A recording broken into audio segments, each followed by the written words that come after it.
Hello friends, gyms કિચનમાં તમારું સ્વાગત છે। આજે હું તમારા માટે લાવી છું નવીન પ્રકારનું ગુવાર બટેકાનું શાક। તો ચલો આપણે ગુવાર બટેકાનું શાક બનાવવાની શરૂઆત કરીએ। અહીંયા મેં ગુવાર અને બટેકાને સારી રીતે સમારી લીધેલા છે। હવે એક કઢાઈમાં હું પાણી ગરમ કરી અને ઉપર ગુવારને રાખી દઈશ। જેમ આપણે બાફી લેવાનો છે, વરાળથી બાફી એ રીતે છૂટો છૂટો મૂકી દેવાનો છે અને ગુવારની ઉપર આપણે બટેકા નાખી દેવાના છે।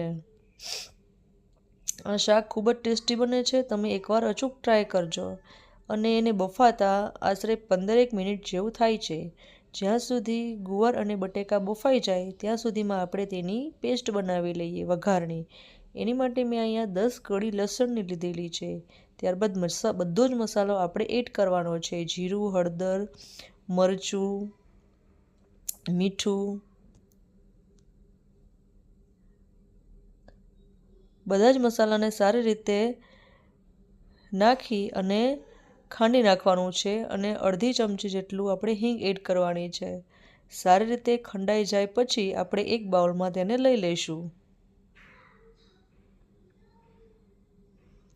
ચટણીને એકદમ બારીક ખાંડી નાખવાની છે।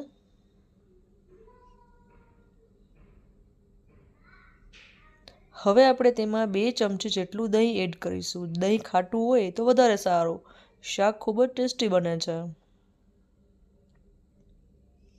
ચટણીને આપણે દહીં સાથે મિક્સ કરી દઈશું એટલે આપણી પેસ્ટ એકદમ ઘટ બની જાય।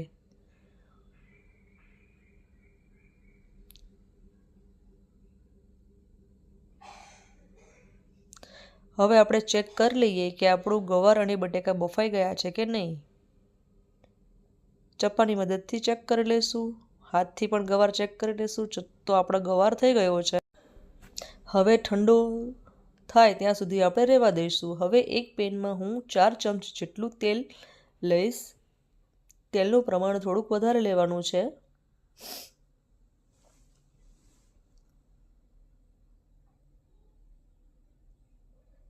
તેલ સારી રીતે ગરમ થઈ જાય એટલે રાઈ, હિંગ અને જીરું આપણે એડ કરીશું।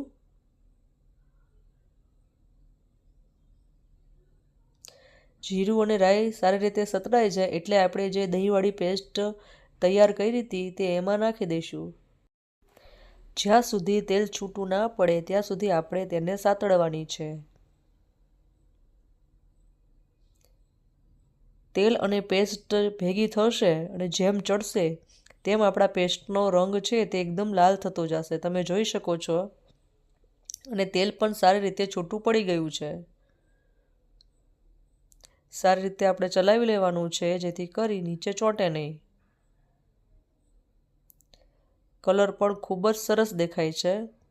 હવે આપણા ગવાર છે તે ઠંડો થઈ ગયો છે, તે આપણે એમાં નાખી દઈશું।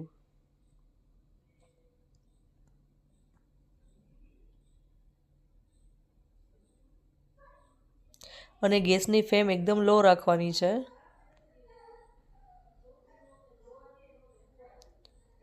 હવે ચમચીની મદદથી ધીરે ધીરે તેને મિક્સ કરી દઈશું।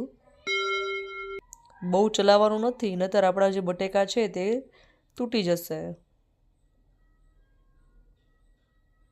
જો ભેગું થઈ ગયા પછી આપણો શાકનો રંગ ખૂબ જ સરસ લાગી રહ્યો છે। હવે ફક્ત 2 થી 3 મિનિટ જ ઢાંકીને રાખશું। 2 થી 3 મિનિટ થઈ ગઈ છે અને આપણું શાક પણ સરસ મજાનું ચડી ગયું છે અને તેલ પણ છૂટું પડી ગયું છે। તો મારો વિડીયો ગમ્યો હોય તો લાઈક, શેર અને સબસ્ક્રાઈબ કરજો। Thank you.